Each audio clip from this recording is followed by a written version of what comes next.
Hey guys, so if you're watching this video and if you at the end of the video, if you are able to get real help and if everything is working fine for you, please leave a like and maybe comment what you liked about this, and also if you want more videos like this, please subscribe to my channel. So starting with I have a RAM Trident Z Neo here from G.Skill. So these are 3600 megahertz RAM, and I have two of them, each of them 16 GB.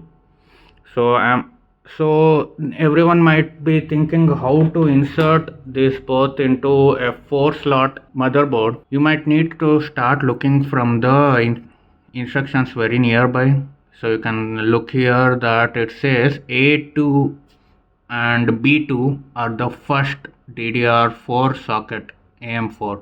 So as they are telling here, it means that the A2, which is the second one, and B2, which is the last one, are the one which is most prioritized, and they both come first, and then the next one is A1 and B1.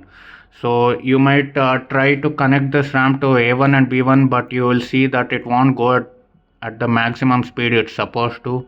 When I connected this 3600 megahertz RAM, I was able to see only the speeds up to 2666, and on CPU Z it was 1333, which is proper because it's a DDR, so we have to multiply 1333 into 2, which will end up again as 2666 megahertz. So if you want to get the maximum with XMP profile, you need to install your RAMs at A2 and B2 slots. So in case you can see, I have installed the RAMs in the second and fourth slot. And coming back to my extreme memory profile, I have enabled the profile 1, and I didn't do any changes to any other. And when I after restarting, I was able to see that my memory is running at maximum speed.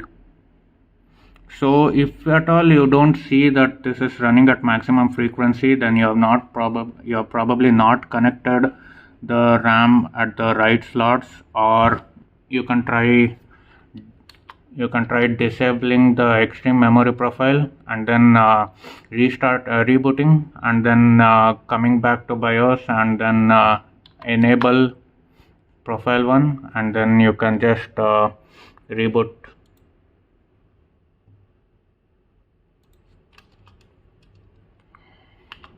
As you can see, my RAM is running at the full speed at 3600 megahertz. Thank you for watching the video, and as I said previously, please leave a like and subscribe the channel for more videos, and leave a comment about how helpful this was.